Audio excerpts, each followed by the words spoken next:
What's up, everybody? It's the Talking Panna. Welcome to another day, another video. In today's video, we are going to be talking about some of the modern life paradoxes.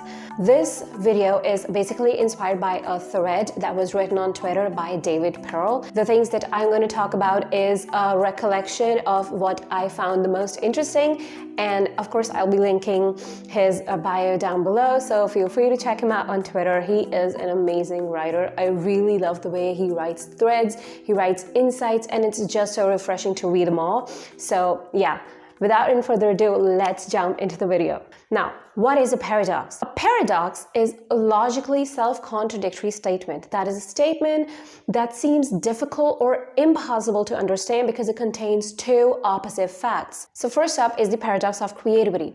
This means that your work will be fully complete when it looks so seamless and simple that other people think that they could have done it, which means that they would not be appreciating how hard you really worked for that thing. Next up is the paradox of decision making. The gist of this is better act than wait, meaning that it's better to choose, commit, and begin rather than to be waiting for the perfect time to start something. This video? Next up is the paradox of reading, which goes that the books that you read will monumentally change you, but you will forget the vast majority of what you had read.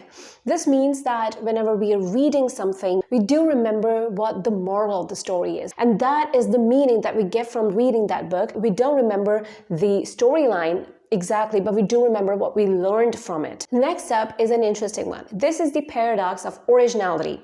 This means that we discover who we are by emulating others, and hence, over time, we see our uniqueness emerge from within that. An example of this could be found well in history, where many of history's greatest artists have found their voice by initially copying others. And the best example that David Pearl gives in his thread as well is that of the Dutch artist Vincent van Gogh, who was inspired by the work of the French artist Jean-François Millet. Now, when you see their work, some of the pieces are so identical that you cannot tell the difference between them except from the color composition that had been used by Vincent and how it was used by Jean. But you see that Vincent is actually one of the most famous artists. His most influential and most famous artwork of all time is The Starry Night, which is so famous and has so many meanings and has actually been used by so many physicists as well. The first one that comes to my mind is by Carl Jung. Next up is the paradox of abundance, and you know where I'm going with this one, right? Especially with information, abundance is bad for a single person, but is great for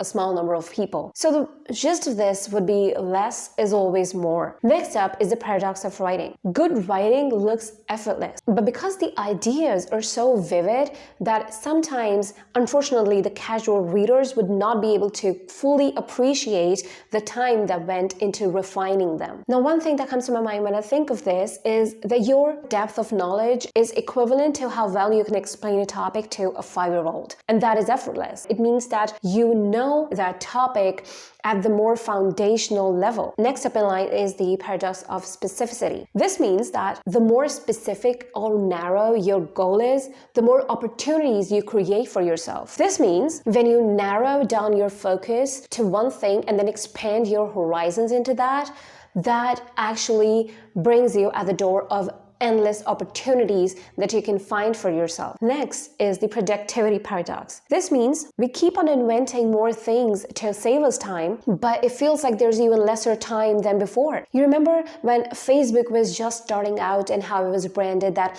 it's going to connect the people, it's going to make the world a one singular place where everyone could know anyone, and how we felt that it'll be a revolutionary, and it is a revolutionary thing, that it helped to connect so many people at just one platform.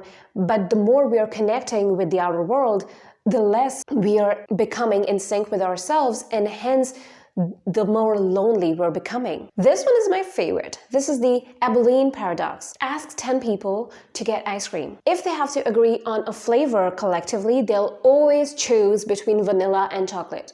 Always. This means that groups of people don't agree on what's cool or unique.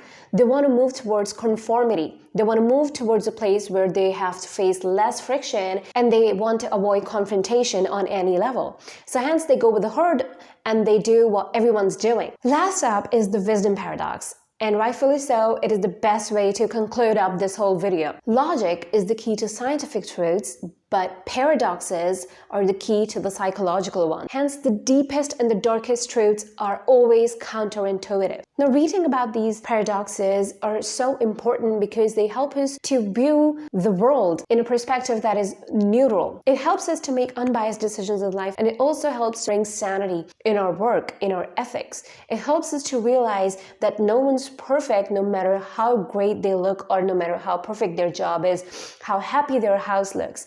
It is always to the core fundamentals as human beings that we need to reach out for. These paradoxes also help you to understand there's always going to be a flip side to anything.